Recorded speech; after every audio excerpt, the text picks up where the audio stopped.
말씀을 다 함께 보겠습니다.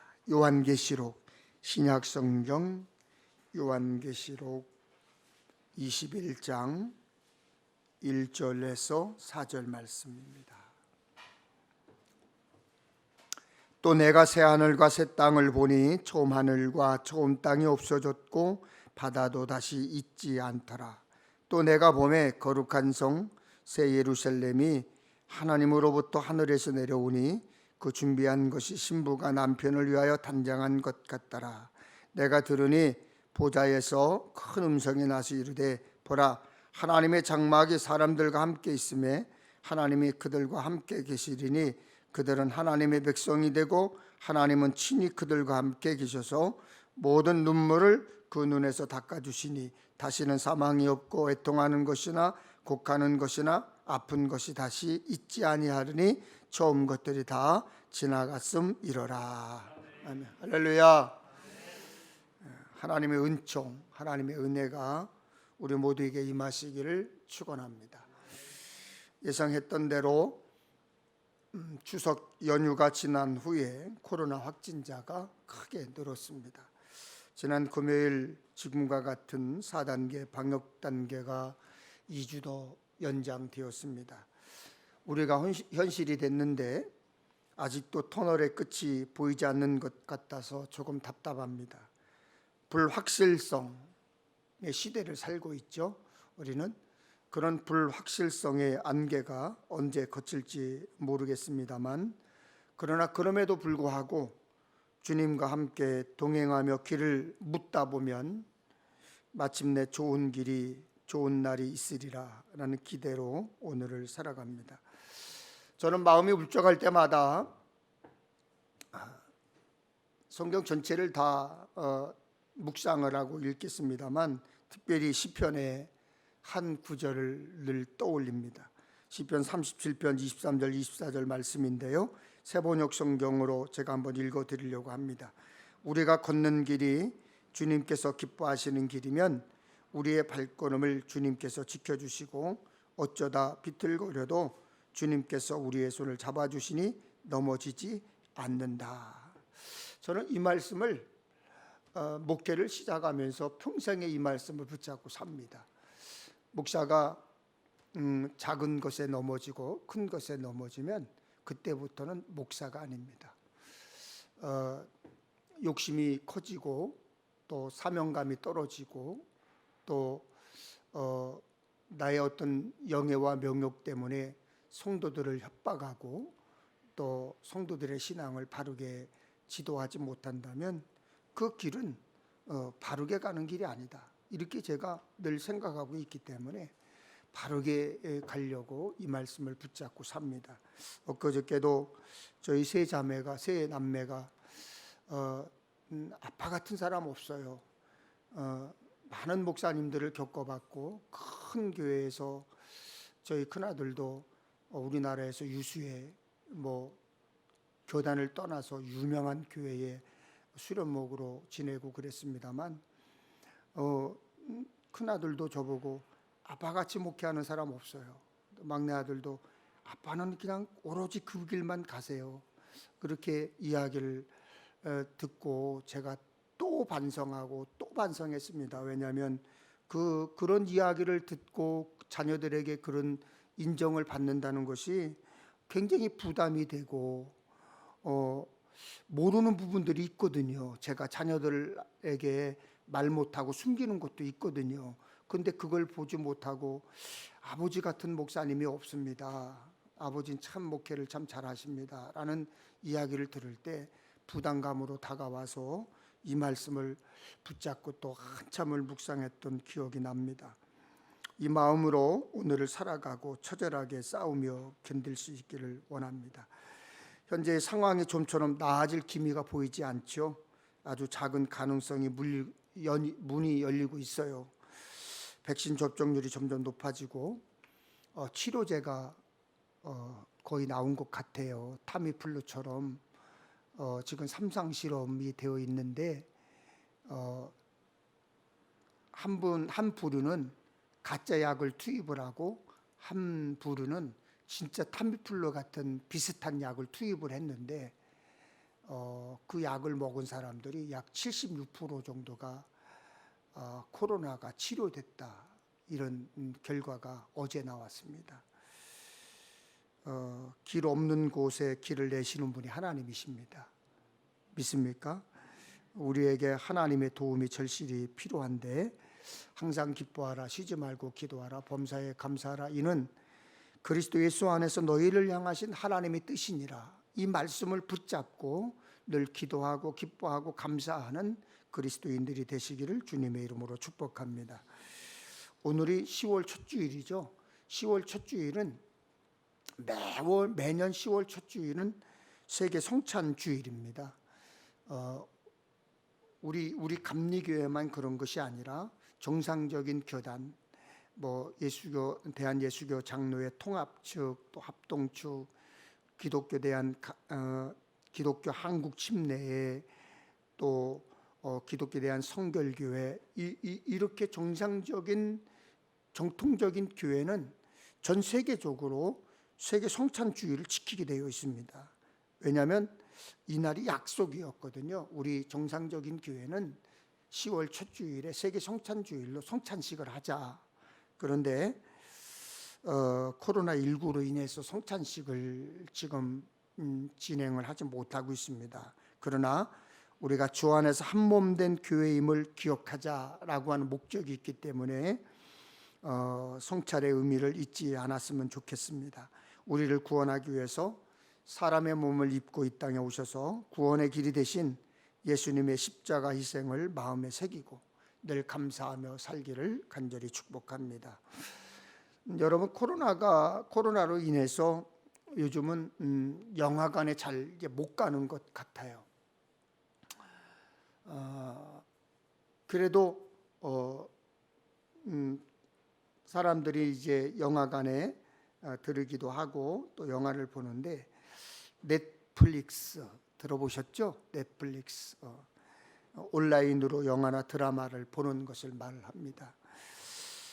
혹시 여러분 중에 요즘 보신 영화 또 드라마 중에 뭐 좀 생각나고 기억에 나는 영화가 있나요?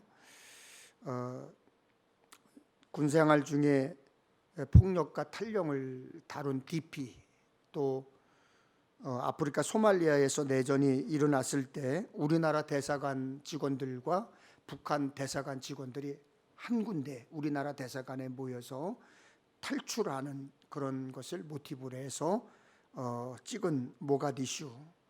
또 여러분, 요즘에 저도 이 드라마를 상당히 재미있게 봤는데 슬기로운 의사생활, 뭐 이런 것들 기억나시죠? 근데 영화나 드라마, 소설에는 반드시 이야기가 있습니다. 그 이야기에서 제일 중요한 것은 결말입니다. 소설을 끝까지 읽는 이유, 영화를 끝까지 보는 이유, 모두 끝을 보기 위해서입니다. 사람들은 이야기의 끝을 굉장히 중요하게 생각을 합니다. 운동 경기도 끝이 중요하죠. 응원하는 야구팀이 1회부터 9회 초까지 이제 잘해서 이기고 있었어요. 그런데 9회 말에 역전을 당해서 패했다면 9회 초까지 잘했다고 박수를 쳐줄까요? 그렇지 않습니다. 끝을 망쳤기 때문에, 졌기 때문에 화를 내는 거죠. 앞에서 잘한 것은 아무것도 아닙니다. 끝이 잘 맺어야 되는 거죠. 마무리를 잘해야 됩니다. 의사이면서 작가인 아툴 가완디라고 하는 분이 어떻게 죽을 것인가라고 하는 책을 썼어요. 어떻게 죽을 것인가. 그 책에서는 인생을 이야기다, 이렇게 이야기하고 있습니다. 그런 인생이 하나의 이야기라면 가장 중요한 것은 마지막이다, 이렇게 이야기를 하면서 끝, 결말이 핵심이다, 이렇게 결론을 내고 있습니다. 세상에 무엇이든지 시작이 있으면 끝이 있습니다. 하나님께서 역사를 시작하셨고 언젠가는 그 역사의 마침표를 반드시 하나님께서 찍으실 것입니다.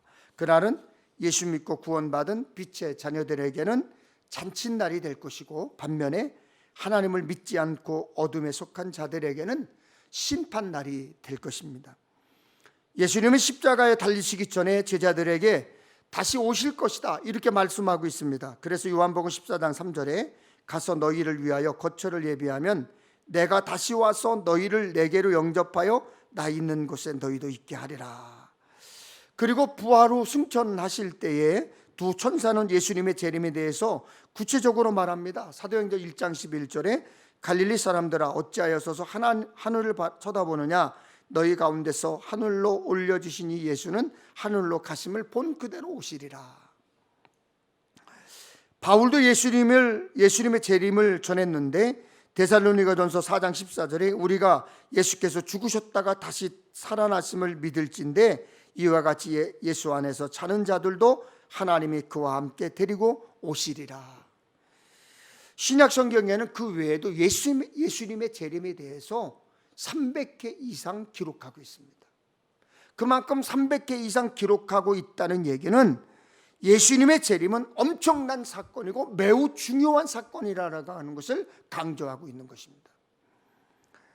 재림에는 크게 두 가지 목적이 있습니다. 먼저 예수님이 다시 오셔서 구원을 완성하신다라고 하는 뜻입니다. 택하신 백성을 모아서 영접하시고 그들에게 상 주시고 영화롭게 하시는데 고린도전서 4장 5절에 보면 어둠에 갇힌 것들을 드러내고 타락한 천사와 세상과 사망을 심판하신다고 이야기하고 있습니다.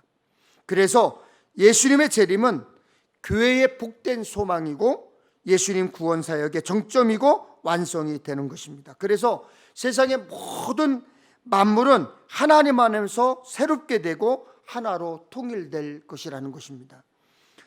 그렇지만 우리는 예수님이 언제 오실는지 다시 오실는지 알 수가 없습니다. 왜냐하면 마태복음에 보면 그날과 그때는 아무도 모르나니 하늘의 천사들도 아들도 모르고 오직 아버지만 아시느니라 했기 때문입니다. 또한 사도 바울도 데살로니가전서 5장 1절 2절에 형제들아 때와 시기에 관하여는 너희에게 쓸 것이 없음은 주의 날이 밤에 도둑같이 이룰 줄을 너희 자신이 자세히 알기 때문이라 이렇게 말씀하고 있습니다. 그렇다는 얘기는 우리가 언제 예수님께서 다시 오실는지 알 수가 없다. 오직 아시는 분은 하나님밖에 계시지 않다라고 하는 것을 증거하고 있는 것입니다. 그런데 사람들은 예수님이 다시 오신다고 했지 않느냐. 그런데 2000년이 지났어도 오지 않으시니 가짜다, 거짓말이다. 그걸 믿지 않는 거예요. 오히려 베드로후서의 말씀처럼 조롱하고 비웃습니다. 먼저 이것을 알지니 말세에 조롱하는 자들이 와서 자기의 종력을 따라 행하며 조롱하여 이르되 주께서 강림하신다는 약속이 어디 있느냐. 조상들이 잔 후로부터 만물이 처음 창조될 때와 같이 그냥 있다 하니. 이 말씀을 새롭게 번역한 성경을 보면 이렇게 번역되어 있습니다. 마지막 때에 조롱하는 자들이 나타나서 자기들의 욕망대로 살면서 여러분을 조롱하여 이렇게 말할 것입니다. 그리스도가 다시 오신다는 약속은 어디 갔느냐. 조상들이 잠든 이래로 만물은 창조 때부터 그러하였듯이 그냥 그대로라. 하나님 계시냐? 진짜 존재해? 어디 계셔? 예수님이 진짜 다시 오시냐? 조롱하면서 재림을 부정한다는 거예요. 물론 우리는 그때와 그 시간을 알 수가 없습니다. 장소를 알 수 없습니다. 그렇지만 예수님이 말씀하신 대로 다시 오실 것을 믿습니다. 그러므로 우리는 재림이 가까웠음을 믿고 기억하고 늘 깨어 기도해야 되는 것입니다. 주님의 재림을 간절히 사모하며 끝까지 기다리는 거예요. 끝까지 사모하는 거예요. 그래서 우리에게는 9가지 열매 중에 성령의 덕목 중에 인내가 필요한 것입니다. 재난이 닥쳤을 때 살아남기 위해서 이런저런 준비를 하는 사람, 혹은 이제 세상이 멸망이 올 것이다, 그래서 종말을 대비하면서 막 사는 사람들이 있죠. 그런 사람들을 프레퍼족이라고 그래요. 프레퍼. 근데 이제 대비한다는 뜻의 프랩에서 사람을 뜻하는 명사인 어미 이하를 붙여가지고 만들어진 단어인데 신종어인데 프레포족이라고 그럽니다. 근데 우리 영화배우 톰 크루즈 아시죠? 이 톰 크루즈가 사는 미국의 LA에 이제 이 톰 크루즈가 사는 저택을 대저택이다 그래요. 그래서 저도 인터넷을 뒤져봤더니 우리나라에는 대저택이라고 톰 크루즈처럼 대저택이라고 사용되는 용어를 가질 만한 주택이 없어요. 우리나라에는. 우리나라의 최고의 부자도 돌아가신 이건희 씨, 이재용 씨, 뭐 현대의 뭐 정주영 씨, 정몽구 씨 이런 분들이 살던 집도 대저택이라고 하는 표현에 어울리지 않는다는 거예요. 근데 이 톰 크루즈는 LA에 있는데 이름을 대저택이라고 불러요. 근데 그 집에는 지하에는 수백만 달러를 들여서 만든 지하 벙커가 있는데 거기에는 지하 벙커에는 침실이 2개가 있고 이제 운동장이 있고 세탁실이 있고 생활에 필요한 모든 시설을 다 갖추고 있다는 거예요. 그래서 거기를 대저택이다. 근데 우리나라에도 프레포족이 있습니다. 그 사람들은 항상 가방 하나를 들고 다니는데 재난에 대비해서 어디를 가든지 언제든지 필수품을 가지고 다녀요. 그것을 생존 가방이라고 그러는데 관련 카페에 회원만 3만여 명이라는 거 우리나라에. 그런데 그 사람들은 평소 때 요즘 코로나 시대에는 항상 그 가방에 마스크, 방독면, 정수 필터 또 뭐 라면 뭐 이렇게 갖고 뭐 우주인들이 그 우주선 타고서 먹는 그런 뭐 음식 같은 막 압축돼서 먹는 그런 것까지도 갖고 다니는 거죠. 그런 것을 갖고 다니는 사람들을 프레퍼족이다. 그런데 그것이 우리나라에서도요 코로나가 터지고 나서는 불티나게 팔렸다는 거예요. 우리나라에도. 여러분 어떠세요? 어떤 준비를 하고 계십니까? 예수님은 다시 오실 날을 생각하며 준비하고 계십니까? 성경은 우리에게 말씀하고 있습니다. 명령하고 있습니다. 디모데전서 6장 14절에 우리 주 예수 그리스도께서 나타나실 때까지 흠도 없고 책망받을 것이 없이 이 명령을 지켜라. 고린도전서 15장 58절에 그러므로 내 사랑하는 형제들아 견실하며 흔들리지 말고 항상 주의 일에 더욱 힘쓰는 자들이 되라. 이는 너희 수고가 주 안에서 헛되지 않는 줄 알미라. 베드로후서 3장 11절 13절에 너희가 어떠한 사람이 되어야 마땅하냐 거룩한 행실과 경건함으로 하나님의 날이 임하기를 바라보고 간절히 사모하라. 그날에 하늘이 불에 타서 풀어지고 물질이 뜨거운 불에 녹아지려니와 우리는 그의 약식대로 의가 있는 곳인 새하늘과 새 땅을 바라보도다. 여러분 그렇습니다. 예수님의 재림을 믿는 우리는 깨어 있어야 합니다. 준비해야 돼요. 흠도 없고 책망받을 것도 없어야 합니다. 견실하며 흔들리지 말고 항상 주의 일에 힘써야 합니다. 끝까지 믿음 지키고 새하늘과 새 땅, 천국을 바라봐야 되는 거예요. 오늘 본문 1절에 보면 또 내가 새하늘과 새 땅을 보니 처음 하늘과 처음 땅이 없어졌고 바다도 다시 있지 않더라고 했습니다. 처음 하늘과 처음 땅 바다는 우주 전체 즉 하나님이 창조하신 세상 전체를 뜻합니다. 반면에 새하늘과 새 땅은 우리가 알고 있는 하나님 나라 천국을 말하는 것입니다. 하나님 나라가 이루어지면 이 땅은 어떻게 될까? 많은 사람들이 궁금해합니다. 크게 2가지 견해가 있어요. 이것은 뭐 여러분들이 크게 중요하게 생각할 것은 아니지만 신학을 전공하는 신학자들이나 목회자들은 꼭 이 신학을 배웁니다. 소멸론입니다. 즉 지금의 우주 만물이 완전히 파괴되어서 무로 돌아가고 다시 재창조된다는 것입니다. 또 다른 하나는 갱신론입니다. 현존하는 우주 만물이 없어지지 않고 새롭게 된다는 것입니다. 전통적으로 많은 학자들이 소멸론을 지지했습니다. 하지만 지금은 많은 학자들이 이제는 갱신론을 지지하고 있습니다.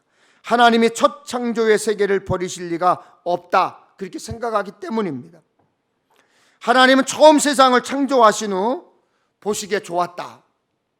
어떻게 좋다고 하셨죠? 심히 좋았다 그러셨어요. 맞죠? 네, 심히 좋았다. 그 말씀은 만족하셨다는 거죠. 그러나 인간의 죄로 인해서 세상은 저주받고 죄악으로 가득하게 되었습니다. 이에 모든 피조물은 구원받은 성도와 함께 탄식하면서 그리스도의 나타나심을 고대하게 되었습니다. 그런 기다림의 성취가 요한계시록 오늘 본문에 잘 나타납니다. 즉 새하늘과 새 땅이 이루어져서 죄악으로 잃어버렸던 에덴을 회복하게 됨을 보여줍니다. 그 새하늘과 새 땅은 예수님의 재림으로 성취될 것입니다.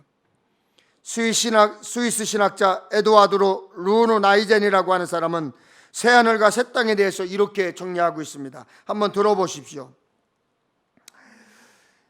우리가 예수 그리스도의 재림 때 들어갈 세상은 또 다른 세상이 아니다. 그것은 이 세상, 이 하늘, 이 땅이다. 그러나 사라진 동시에 새로워진 세상이다. 구속의 무대는 바로 이 숲, 이 들판, 이 도시, 이 거리, 이 사람들일 것이다. 이 세상은 현재는 아직 성취되지 않은 완성으로 인한 분토와 슬픔으로 가득한 전쟁터이지만 그때는 눈물로 뿌린 씨에서 영원한 곡식단을 거두어 집으로 가져갈 승리의 들판, 수확의 들판이 될 것이다. 예수님이 재림하시는 그날은 에덴의 풍요로움과 참된 안식인 샬롬을 마음껏 누릴 것이다라는 거예요. 새하늘과 새 땅은 우리가 붙들어야 될 소망입니다. 성도는 이 땅에서 안개처럼 사라질 것을 위해서 사는 사람들이 아니죠. 성도는 새하늘과 새 땅에 살면서 영생 복락 누릴 것을 기대하며 사는 사람들이에요. 저는 그런 것을 기대하기 때문에 오늘에 사는 낙이 있는 것입니다. 여러분들이 사는 낙이 어디에 있습니까? 요즘 언론을 장식하고 많은 사람들이 관심 가지고 있는 하천 뭐 그겁니까? 나도 1,000만 원 투자해서 427억을 버는 게 여러분 그게 진짜 행복인가요?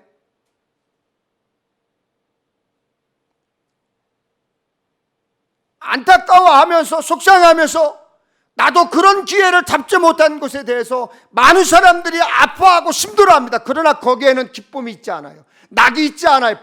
영생 복락이 있지 않아요. 오늘 보면 4절을 보면 모든 눈물을 그 눈에서 닦아주시니 다시는 사망이 없고 애통하는 것이나 곡하는 것이나 아픈 것이 다시 있지 아니하니 처음 것들이 다 지나갔음이로라. 눈물, 사망, 애통, 아픔은 다 처음 것들입니다. 이 땅에서 아무리 좋은 것에 살아도 좋은 것 먹고 좋은 것 입고 좋은 것만 갖는다 해도 눈물, 사망, 애통, 아픔 있습니다. 생각해 보세요.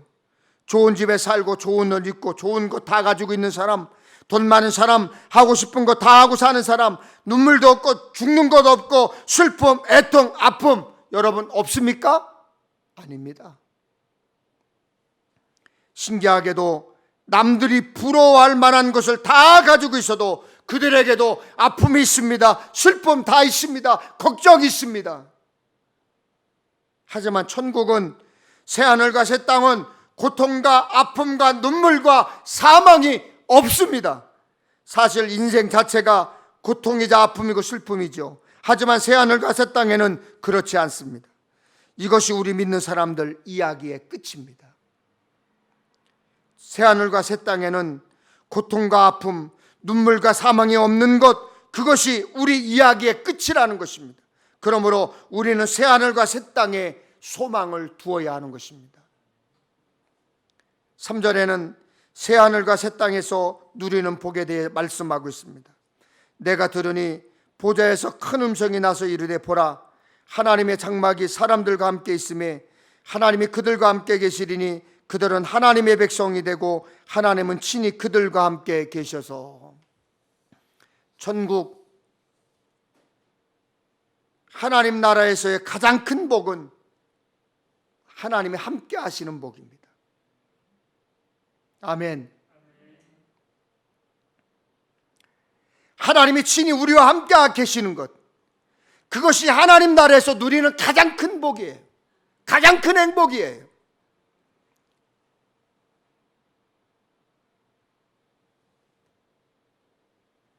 이탈리아의 탐험가 마르코 폴로가 중국 각지를 여행을 했습니다. 원나라는 13세기 중반부터 14세기까지 이 중반까지 이제 중국 본토를 중심으로 거의 동아시아 지역을 이제 지배한 나라인데, 그 원나라의 원래 민족은 누구냐면 몽골 사람들입니다. 몽골족. 근데 이 몽골족의 왕국인데 중국 한족들은 원나라에 대해서, 역사에 대해서 굉장히 부끄럽게 생각해요. 몽골족이 그 중국 전체를 지배했던 원나라 시대를 이 중국의 한족들은 굉장히 그 역사를 지우려고 해요. 지금도. 그리고 나서 그들은 중국의 지금 중국 사람들이 거의 한족이잖아요. 근데 이상하게도 우리나라 고구려 시대의 그 만주 벌판에 지금 북한에 있는 그 땅의 역사를 또 자기네 역사라고 해서 자기네 역사로 가져가려고 온갖 역사를 왜곡하고 그렇게 그 작업을 지금 벌이고 있어요. 근데 이상해요. 그 원나라에 대해서 왜 이렇게 부끄럽게 생각하는지 모르겠는데, 이 마르코 폴로가 원나라에서 관직에 올랐어요. 그래서 관직에 올라서 17년 동안 관직에 있었는데, 그 이야기를 17년 동안에 있었던 이야기를 책을 썼는데 그게 동방견문록이에요. 근데 그가 죽게 되었을 때 친구들이 찾아와서 이렇게 말했습니다. 자네는 그 책에 우리가 도무지 믿을 수 없는 이야기들만 잔뜩 기록해 놓지 않았나? 이제라도 진실을 밝혀주면 좋겠네. 그 책의 모든 내용이 상상에 의해서 꾸며졌다는 사실을 말일세. 이렇게 이야기합니다. 그때 마르코 폴로가 동방에서 특히 원나라에서 본 것, 느끼고 경험한 것을 기록했지만 사람들은 믿지를 않았습니다. 그때 마르코 폴로는 이렇게 말했습니다. 아닐세. 내가 책에 쓴 것은 모두 진실일세. 사실 나는 내가 보고 겪었던 것의 절반도 채 기록하지 못했다네. 이렇게 대답을 했다는 것입니다. 여러분, 하나님 나라도 마찬가지입니다. 천국 이야기하면 못 믿는 사람, 안 믿는 사람 많습니다. 고개를 절레절레합니다. 그렇지만 천국은 상상으로 꾸며진 곳이 아닙니다. 천국은 천국을 믿는 자에게 주어진 복입니다. 그러므로 천국이 없다고 믿는 사람에게는 그 사람의 믿음대로 천국이 없습니다. 그러나 천국의 비밀은 믿는 자에게 허락된 것이고 믿는 자들에게 주어지는 축복입니다. 여러분에게 묻고 싶습니다. 여러분 천국을 믿습니까? 그렇다면 여러분에게는 천국이 있습니다. 불신자에게는 허락되지 않았기 때문에 믿지 않는 사람은 그것을 이해할 수가 없습니다. 마치 마르코 폴로의 동방견문록을 믿을 수 없다고 했던 사람들과 똑같은 것입니다. 믿음을 가진 우리의 시민권은 하늘에 속해 있습니다. 그래서 천국의 소망을 두고 사는 것입니다. 저도 여러분도 천국의 소망을 두고 살기 때문에 이 시간 말씀을 전하는 것이고 말씀을 듣는 것입니다. 하나님은 우리에게 새 하늘과 새 땅 천국이라는 큰 선물을 우리에게 약속해 주셨습니다. 우리는 그 선물을, 그 약속을 믿습니다. 그리고 여러분들은 반드시 그 천국을 향하여 갈 것입니다. 그래서 우리는 그 말만 들어도, 천국이라는 소리만 들어도, 새 하늘과 새 땅이라는 이야기만 들어도 가슴이 설레이고 감사하고 사모하는 마음이 생기는 것입니다. 목이 잘려도 짐승의 밥이 되었어도 찬송하며 순교했던 믿음의 선배들, 여러분 그들 바보가 아닙니다. 그들 바보 천치가 아닙니다. 예수님께 말씀을 듣고 천국 복음을 전해 듣고 천국의 소망을 가졌기 때문에 목이 잘려도 짐승의 밥이 되었어도 기쁨으로 찬양하며 저 높은 곳을 향하여 달려가는 것입니다. 얼마 전 어느 책을 제가 접하게 됐습니다. 아주 작은 소책자인데 제목이 천성을 향하여 라고 하는 작은 책자예요. 우리 감리교회의 어느 목사님이 한국의 순교지만 다니시면서 그 순교지의 사진을 찍고 그 역사를 기록한 책인데, 아주 작은 책인데 제가 그 책을 읽고 펑펑 울었어요. 부끄러웠어요. 6.25 때 순교한 목사님은 한 분인데 순교한 성도들은 100명이 넘는 교회가 있었어요. 물론 그 교회가 마을에 교회가 있고 그 교인들이 전체가 총살을 당하고 죽창을 당하고 불에 태워지고, 그 목사님도 굉장히 훌륭하지만 그 죽창에 맞고 총에 맞고 불태워진 성도들 100여 명이 더 귀했어요. 그들이 그런 이유가 왜 있었을까요? 물론 총칼이 무서웠겠죠. 두려웠겠죠. 그러나 그들에게는 천국이라고 하는, 새하늘과 새 땅이라고 하는 소망이 있었기 때문에 그 죽음을 맞이한 것입니다. 믿음 가진 우리에게 눈물과 아픔, 애통과 죽음이 다가와도 언젠가 우리 앞에 새하늘과 새 땅이 펼쳐질 것을 믿기 때문에 우리는 소망으로 사는 것입니다. 저 높은 곳을 향해 가는 삶에 승리해야 합니다. 하늘나라 삶에 소망을 둔 사람답게 끝까지 믿음 지키십시오. 끝까지 천성을 향해 천성의 주인공이 되시기를 주님의 이름으로 축원합니다. 하나님 아버지, 감사합니다. 저 높은 곳을 향해 가는 삶의 승리자 되게 하여 주옵소서. 믿음 지키며 끝까지 믿음 지키며 천성을 향해 가는, 마침내 천성의 주인공이 되는 승리자 되게 하여 주시옵소서. 하나님, 사랑하는 주의 자녀들이 오늘도 현장에서 예배를 드리고 영상으로 예배를 드립니다. 그러면서 정성을 다해 예물을 준비하여 드릴 것입니다. 하나님, 보물을 하늘에 쌓는 저들의 믿음을 살펴 주시옵소서. 예수님의 이름으로 기도하옵나이다. 아멘.